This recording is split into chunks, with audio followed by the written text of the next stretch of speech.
Welcome, friends, to the Earthkeepers podcast. I'm Forrest, Inslee, inviting you to explore more creation-centered ways of thinking and being, and deeper connection to our places.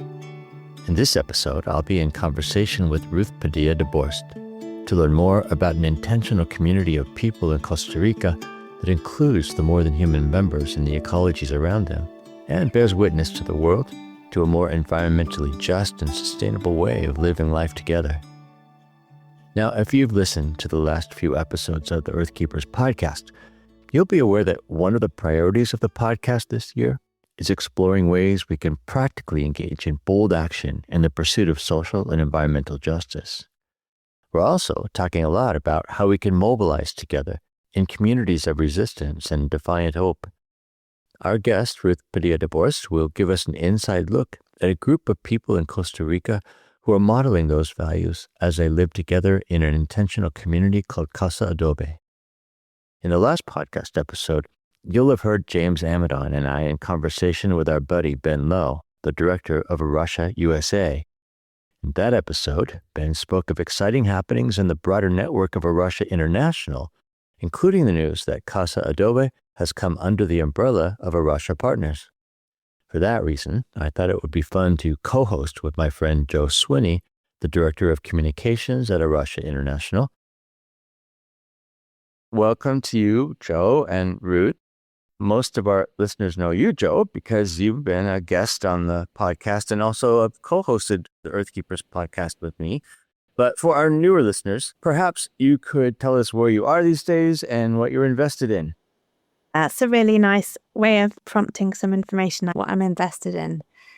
Not stocks and shares, primarily relationships, I would say. I am based in Bath in the UK. I work as Director of Communications for A Rocha International, and I am invested heavily in my family, in my church, in a big pile of books that I'm trying to work my way through and learning to crochet at the moment.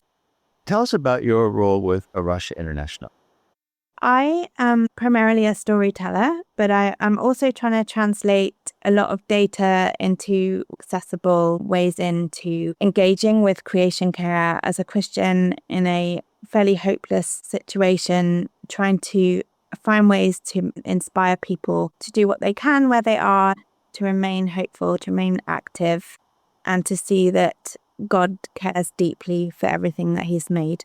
So that's the kind of bigger explanation. In terms of day-to-day, it's websites, publications, social media, training, supporting our national organizations, branding, that kind of thing. I'm not bored. I wonder if you wouldn't mind introducing our guest today. Yeah, so Ruth and I, we have never met in person, but I've been hearing your name, Ruth, around my world for a really long time. I think like decades and decades, and we're now part of the same A Rocha family. So it's a really great pleasure to be having this conversation. Ruth, could you tell us a bit about where you are and what you are invested in? So thanks for having me, Forrest and Joe. It's wonderful to be with you. My name is Ruth Padilla deBorst, and I am sitting here in my beautiful office in Casa Adobe in Santo Domingo, Heredia, Costa Rica. This is the base of A Rocha Costa Rica. I'm originally from Argentina, but I have been here living along with my husband and our intentional community here in Costa Rica for some 17 years now. Joe, let me ask you to help us understand this new development where Ruth's organization has come under the umbrella of A Rocha. What's the nature of that association and of the network in general? And what do such partnerships look like? Yeah, so A Rocha began in 1983 as one project under a trust. The trust was in the UK, the project was in Portugal, and it stayed very much under the radar for the first 12 years. And it was very, very local in southern Portugal with one wetland. But in that time, hundreds and hundreds of people from around the world came through and took the idea back to their own locations and were very keen to bring a Christian expression of environmentalism to their own situation. And so after the 12 years, it started to grow at a quite a big rate. And the model was to stay very much contextualized so that each national expression would be national in character and leadership. We share 5 core commitments, and we share a vision and a mission. But as new organizations have come, they've come out of the soil of that particular country and in response to the ecosystem and whatever the challenges might be of that place.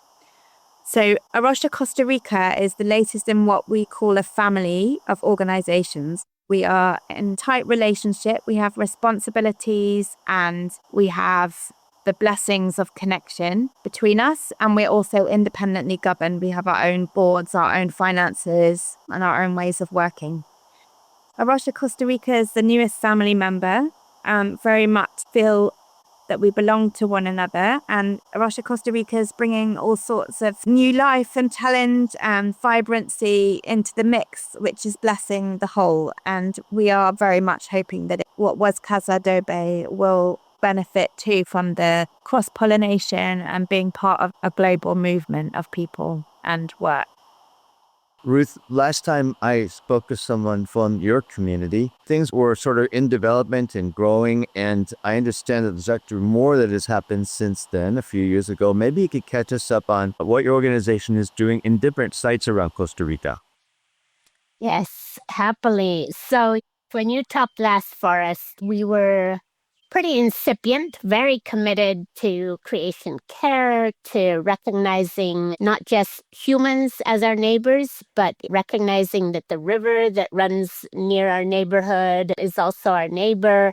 And so we were leaning into that and guiding trips, picnics by the river and cleanup and advocating for a restored relationship between the neighbors and our other neighbor, the river. And we were doing some composting in the neighborhood, some workshops with neighborhood people, and gardening and recycling our gray waters and such. Since then, we have definitely grown at leaps and bounds. We have not abandoned any of that. That has continued, actually has been strengthened. We have a whole reforestation project by the river, and we're advocating for the creation of a natural urban park, which is a category that exists in Costa Rica. So we're working at different levels, both very grassroots with the neighbors, but also at governmental, local, and state levels for that park.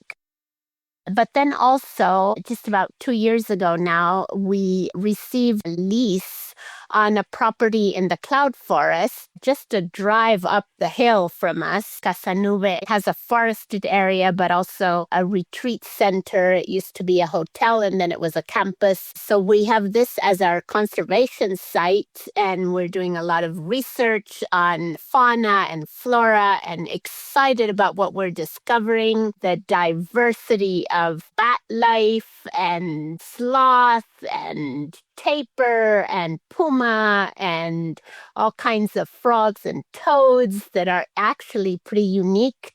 One of them, actually, we just had a scientist come down, Jeremy Linzel from A Rocha International, who helped us recognize that a certain, I'm sorry, I'm not sure if it was a toad or a frog, but is unique to this area in the entire world. So we're just really excited about the possibility of caring for this, having it be a base for environmental education for children, for churches. And less than a month from now, we're having a retreat, Healing River, Hope for the Watershed, bringing people from North America mainly to not just do tourism and consume Costa Rica, but to learn alongside us and engage in visioning how we can partner in our response, in our seeking environmental justice for people and place.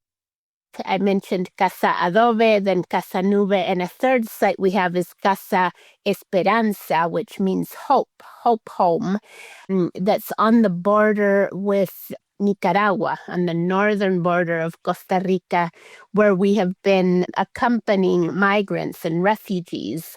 But the environmental dimension is also very present there because we have a thriving garden, a sensory garden that is helping particularly children work through some of the trauma that they have been experiencing as people on the move and seeing all kinds of abuse and such. And so there's a sensory garden.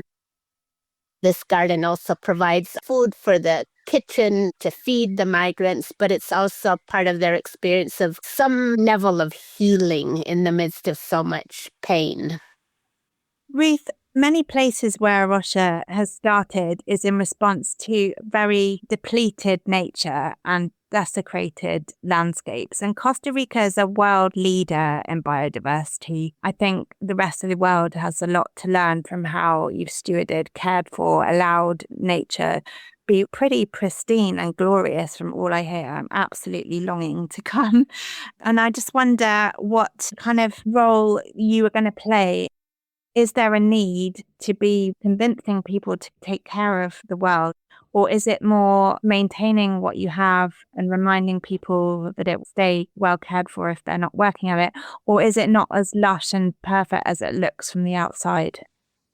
My response is yes to both your questions, in the sense that on the one hand, yes, Costa Rica has, at a global scale, determined to have some pretty high standards in terms of carbon footprint and such.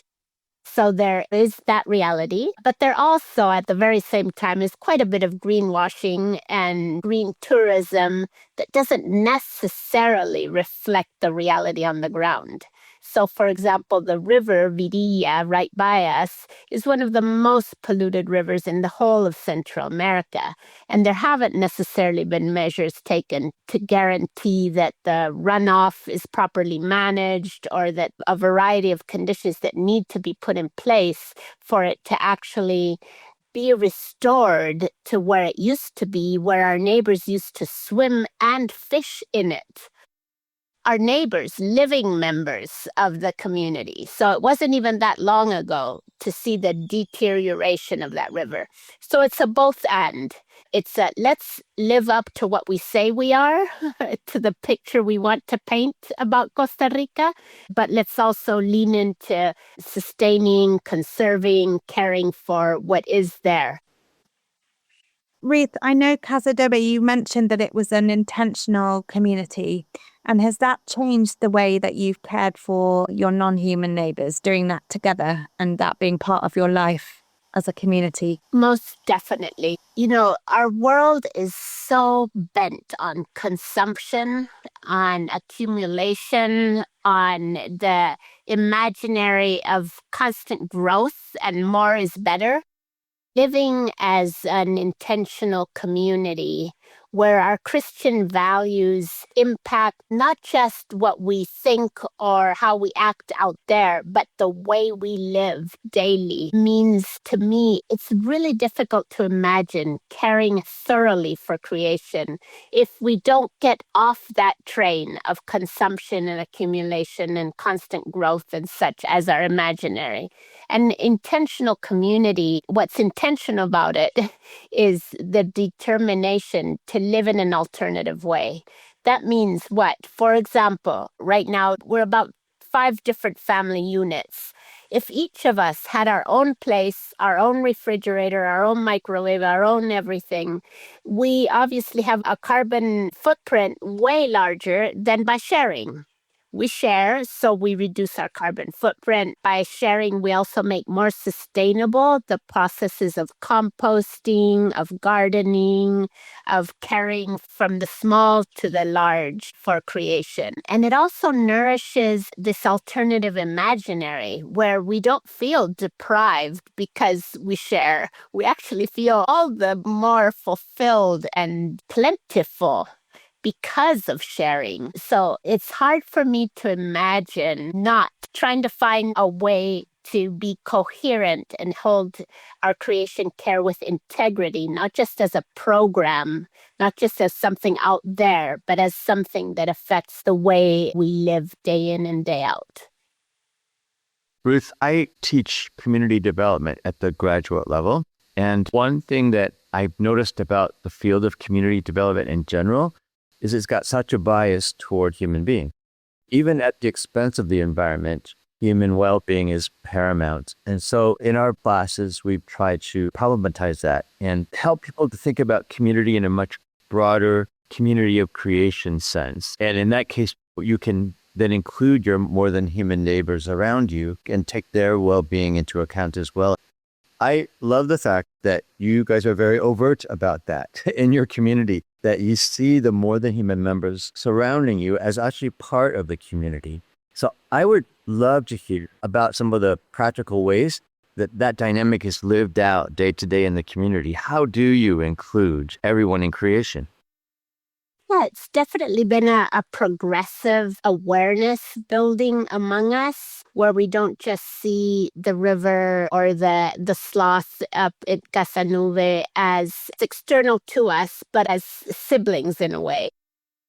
It's a process of recognizing how we belong to one another and how dependent, absolutely dependent we are on the rest of creation.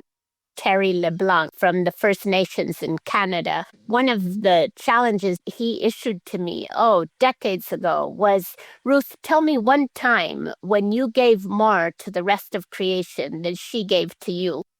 We are just a part of this interwoven web of life. That's the way life is sustained. We are not without the air and the water and the sustenance the land and the animals and the plants give us. And so concretely, I guess it just leads us to a sense of awe and respect and care that is not just about what it does for us, but of how we are mutually supporting of one another in the way we garden, in the way we deal with pests, in the way we tread on the land we're privileged to connect to.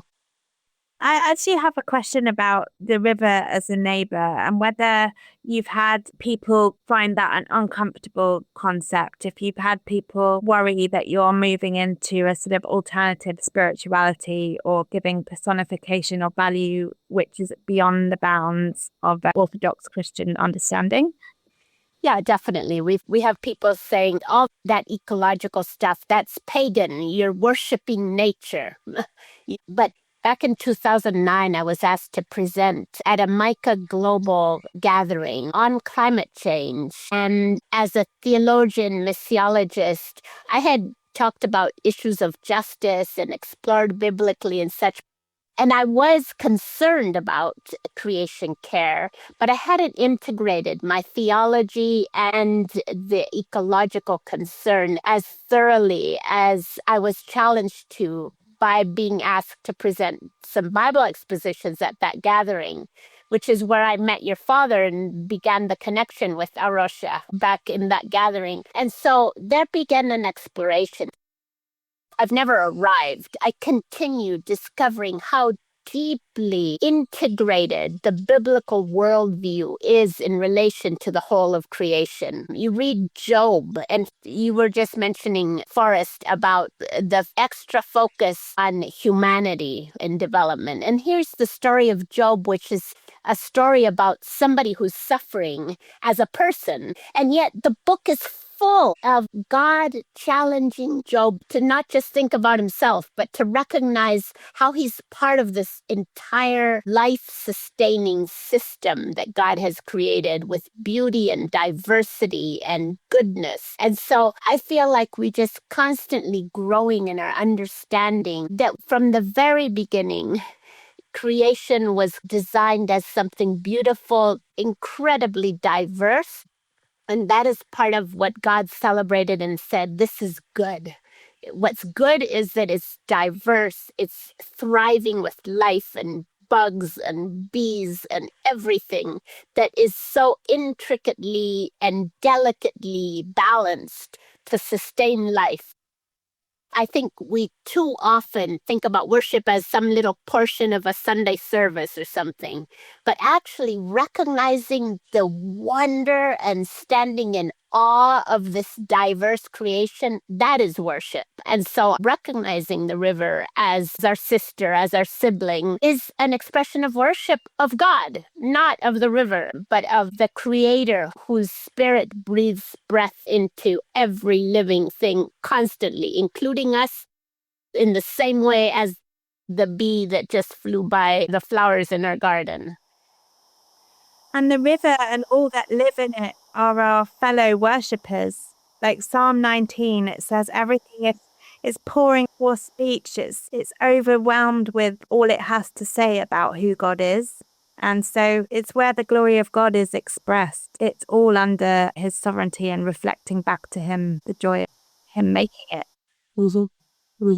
Speaking of the distance between people and the rest of creation, when I last spoke to folks at Casa Adobe a few years ago, they talked about the river in very relational terms, loving terms even, and they spoke of the work of helping to clean up the river and giving access to the river to people was actually a form of reconciliation, bringing beings together that had been separated. Is that still how you see the work with the river in particular, as a work of reconciliation? Very much, very much. When we talk about the community of creation, as I was mentioning, our neighbors used to have a relationship with the river. But as it got polluted, as the factories dumped in it, then they just turned their back on it, and they themselves started throwing trash down the side of the river, because if you don't see it, then it doesn't exist. And so it totally is a shift of, hey, let's turn our faces back towards the river. Let's relate again to it. Let's restore that broken relationship. And that'll strengthen even the humanity of the neighbors, because in as much as we restore our relationship to the rest of creation, we restore the image of God in us, because God is this God of creativity and diversity and beauty. And so we become more fully what God intends us to be as human beings, in as much as and as we restore our relationship to the rest of the members of the created community. You had mentioned Terry LeBlanc as someone who has challenged you to think differently. We've often interviewed Indigenous folks. We have learned so much from them about how to have a different sort of worldview that is more inclusive, that's more respectful of creation, even to the point of personalizing all aspects of nature. I'm wondering, in your context, have there been influences of the indigenous people of Costa Rica on the way that you think and behave with the rest of creation? Interestingly, Costa Rica never had a dominant, powerful, established civilization of indigenous people like Mexico, Guatemala, or Peru, Ecuador, the Andean region. So the indigenous people of Costa Rica have been very marginalized and pushed into little corners that are not that present or visible in the big urban areas. So we have not necessarily had a ton of contact with them. But we have been very inspired by indigenous people. You know, I'm originally from Argentina, and so I have had contact with indigenous people from Argentina. I lived many years in Ecuador and was shaped by the indigenous people of the Andean region. And we are very connected to some friends who are indigenous Kuna Nation people from Panama and such, who are very much part of our broader extended community. And actually, a young woman who is on our advisory board as A Rocha Costa Rica is from the Ocean Nation of the Kuna people in the Caribbean. So they've been our teachers. They have inspired, they have challenged, they have helped us realize it's not just about what we do, but about our epistemology, about how we believe we know. Because one of the problems with the Western colonial efforts has been telling us that the only way to know is through dominance and through imposition and through head knowledge. The cognitive stuff is so dominant. And so we've learned to perceive the world in more relational terms and more mutuality and reciprocity and mutual dependence and such from our indigenous friends from across Latin America, definitely. We have someone on our board who is Native American, and she has taught us to speak in the language of family. And so the goal really of living well in the world is to be a good relation in the family of creation. And that really does change the way you think and act, doesn't it? Absolutely. Yeah, I think for many Christians, first, if it's not dominance and abuse of creation, a maturation has been saying, oh, we need to be stewards. But the steward is still above. The steward is still capable of manipulating and such. And so there needs to be a graduating from that to recognizing our relationship, right? That it's not one over the other. I just interviewed Brandy Woodley. Randy was actually on the podcast talking about democracy because he's got a new Substack series coming out called Make Democracy Great Again. His main point was that democracy means including all voices at the table when you're making decisions, when you're trying to solve problems. When you extrapolate from that, that really means that beings in creation have to have a voice somehow at the table when we're talking about solving these great challenges that we're facing. I'm curious, I haven't figured this out myself, but what is it to include all voices at the table? Yeah, I feel there's a big learning curve there to actually acknowledge the voice of the animals and the plants and the rest of creation. I feel like we're in the process of growing into that acknowledgement. I don't know that we have a quick formula about what it looks like. It's more of an increasing recognition. I'm aware that Costa Rica is a massive cultural melting pot. I'm wondering if there's a kind of tangible difference in different cultural groups in how they would live alongside the rest of creation, whether people with more northern roots are more tending towards the consumerist approach. Yes.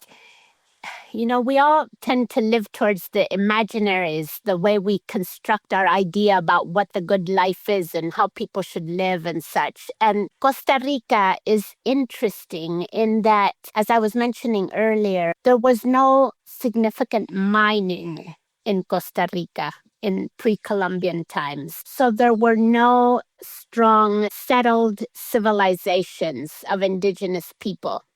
So when the Spaniards, conquistadores, came to the Americas, they didn't see this as a high priority place. They wanted gold, they wanted metals, they wanted wealth to take back to Europe. So the people that settled here were actually like the third and fourth brothers of the Spanish or Portuguese families. And there was never the development of huge land holdings. It was all more family sustenance, small plots. So from the very inception of the nation, it was a more equal, less economically disparate nation. And the ideal is very beautifully represented in a song that says, all I need is my little garden so I can grow my little corn plantation, and I have my little house, my little hut, and my little wife. It's a little machista, but my little brown wife. But it's all little. It's modest. It's an imaginary of sufficiency. Contrast dramatically with the influx of tourists, and a lot of retirees come from North America because this is quite a peaceful place. It has no army, so it hasn't had a whole lot of social unrest. It's a calm place. It's beautiful. The temperature is beautiful. And so then you get these big resorts and development for wealthy people. And so you do have a crust of Costa Rica that aspires to have more and to travel to the US to buy their designer clothes and all this stuff that is very counter to a sustainable lifestyle. And so there is a bit of a tension between those imaginaries, the idea of sufficiency and the idea of needing more and more and staying up to the latest fashion in global competition and such. Joe had mentioned earlier that a lot of the world looks to Costa Rica for inspiration to see how creation care can be done on a bigger systemic scale. And it makes me wonder if that reality has to do with history as well. Yes. And then, 80 years ago, with the abolishment of the army, course, you know the history of Latin America and so many military coups. So this one president was pretty savvy. He said, I don't want a military coup, let's abolish the army.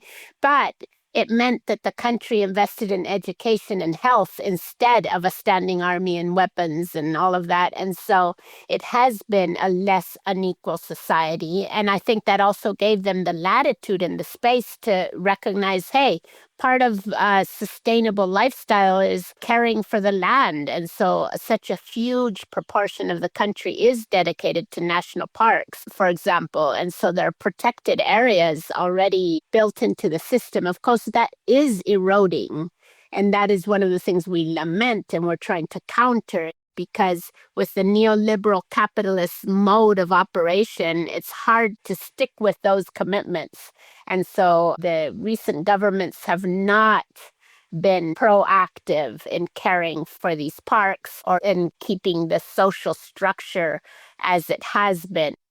Next week, we have elections here, and one of the big contestations is what is the model that will be followed? What is the dream? What is the imaginary that will make this country in its next phase?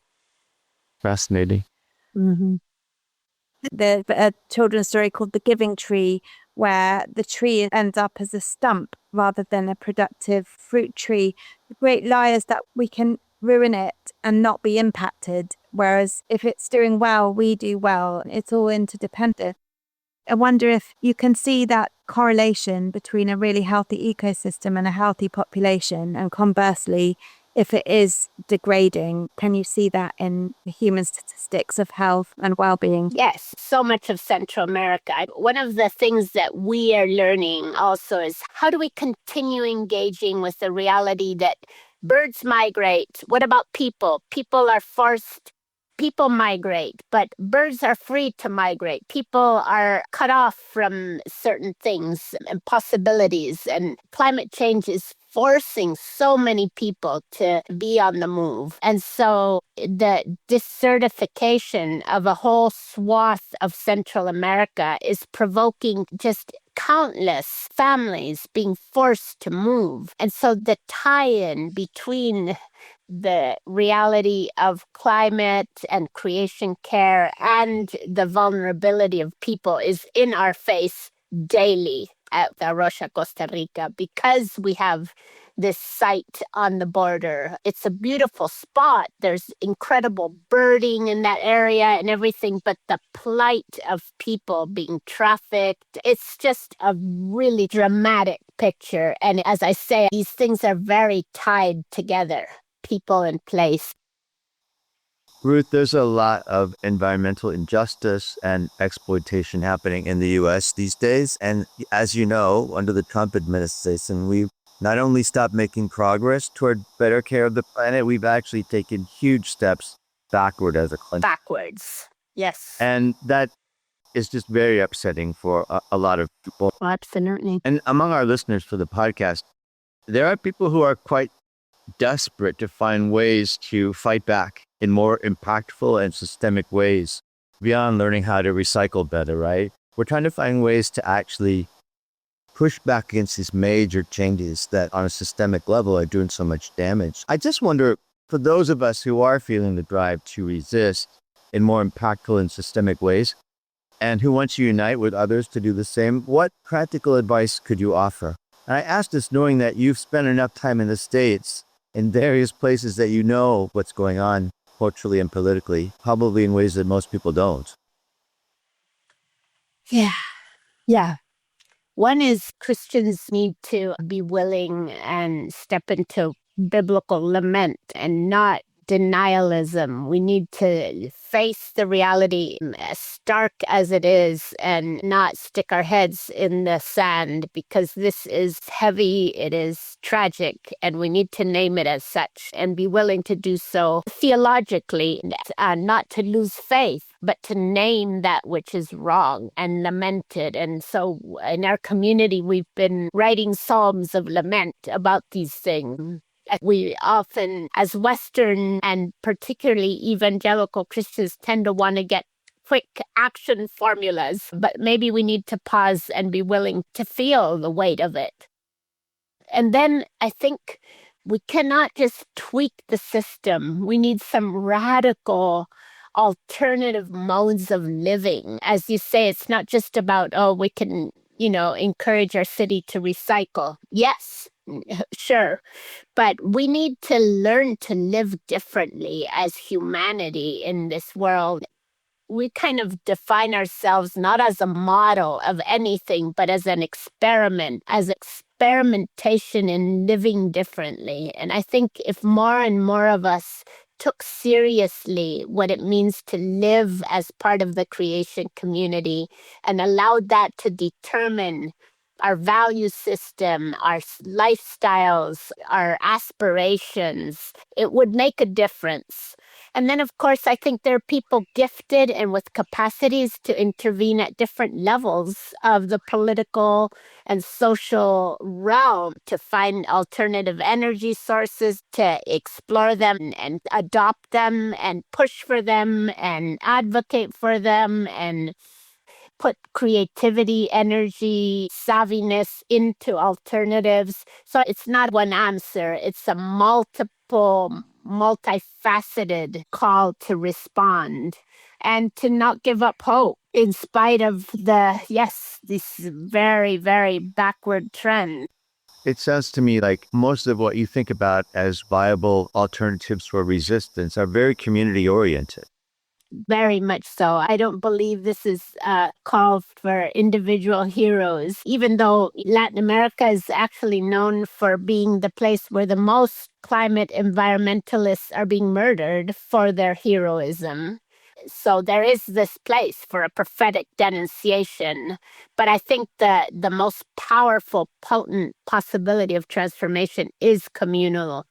It is about how we live together and embody that which we see as ideal. I wonder if you could put a bit more flesh on those bones so our imaginations could enter a little bit more deeply into your experiment. Would you tell us a bit about the rhythm of one particular day in Casa Adobe? What does that look like? So Casa Adobe, we begin our weekdays with morning prayer. And this is not just a ritual, this is a life-giving strand that helps us keep our imagination properly tweaked. So a moment of communal prayer before we go into our daily business. There is an older woman, political asylee from Venezuela, who is unable to get a job outside the community, so she spends her time gardening. I just got through a very bad stomach flu that had me very under the weather. This is my first day back at work for a few days. And she's the one giving me all these proper potions to get my belly settled. And I mentioned her because we have a common purse for our regular expenses. She can't contribute monetarily. She contributes through caring for us. Others have jobs outside. I'm a professor with Western Theological Seminary. All my work with A Rocha is volunteer. So when I get off this call, I'll be back looking at my students' postings and preparing my classes for the next few weeks and such. So we find different means to sustain us economically, but we all share this common pot, so we don't have a portion of the fridge for each family. We are one big family. And yes, we recycle our gray waters. We put in double plumbing so that the water from the showers goes to the toilets. And we have solar panels so that we heat our water passively with the sun. We work at composting. And we compost for our neighbors who don't have space to have a composter. And then we're able to give them some nicely fertilized soil for their plants. We all share dinner. Most of the day, everybody goes about their business, but then we cook for one another. We take turns. And our meal times are very important times of sharing and inspiring one another in this vision. And the conversations are about how do we live in the midst of all of this. And we have these long after dinner conversations. Some of the members of our community are young people who are volunteering for a period And this is where a lot of the formation happens, just around the table in the conversations and such. Sunday evenings, we do have an intentional worship time. So last night, I think we were 28 people, many, many young people.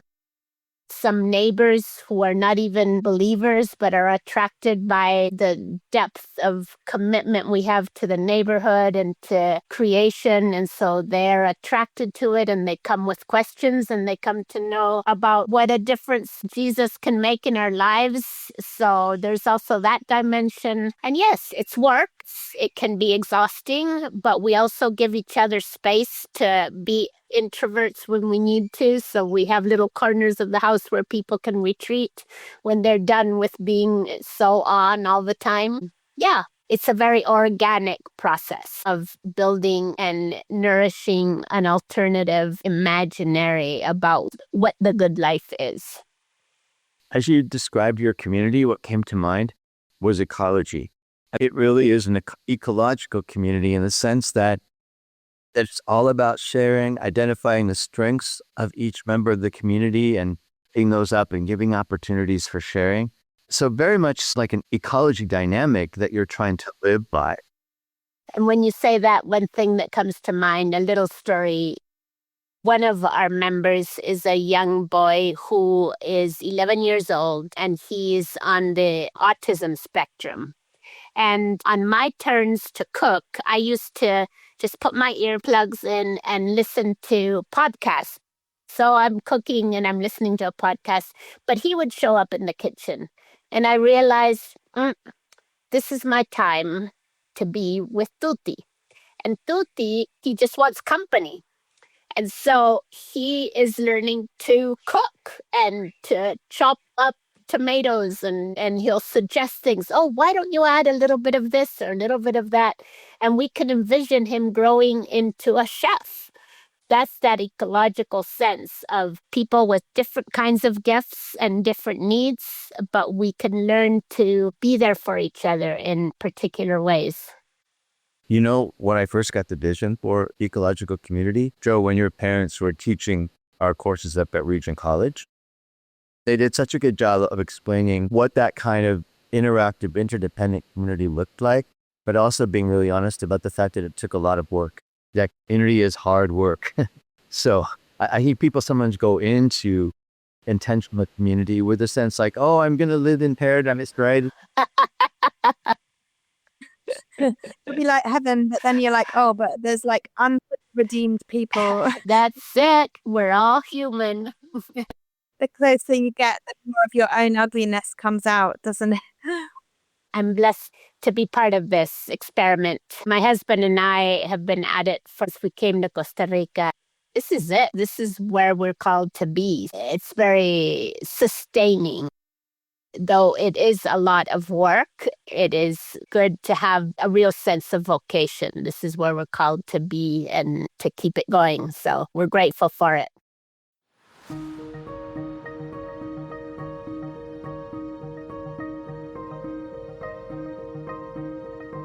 Friends, I hope that our conversation with Joe Swinney of A Rocha International and Ruth Padilla deBorst of A Rocha Costa Rica left you both curious and inspired to consider what communities of witness and resistance might look like in the places where you live.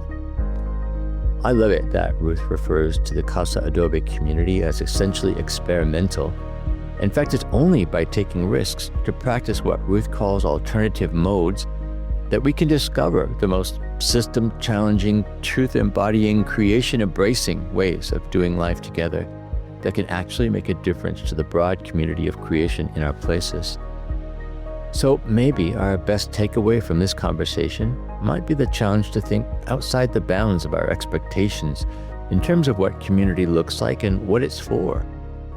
Now, maybe for you, community might mean figuring out a way to live in common spaces with others of like heart and mind.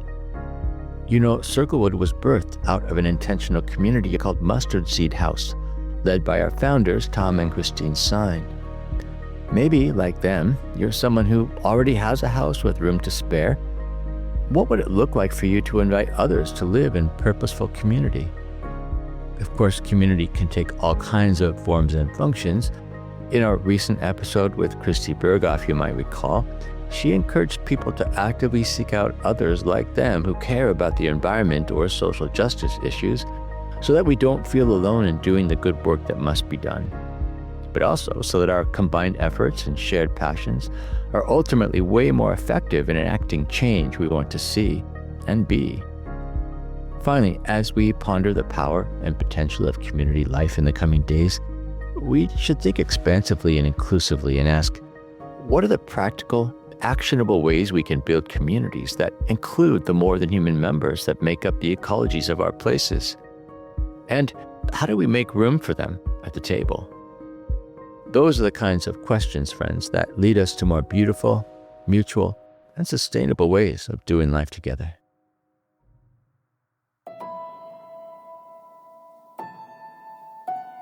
And Birthkeepers Podcast is a production of Circlewood. Our executive producer is James Amidon, and our sound engineer is Dave Wolfers. Jesselyn Gentry is our communications manager, and our music was created by Forrest Reed and Levgen Potovsky. I am Forrest Inslee, your podcast host, and I'm really grateful for the time you've spent listening to this episode. Help us expand our reach by following or subscribing to this podcast on your favorite listening platform, and be sure to go to earthkeepers.online to sign up for our podcast newsletter. And if you know someone who would benefit from hearing this podcast conversation, it would be great if you could send them a link. In any case, I hope you'll join us again for our next episode of the Earthkeepers Podcast.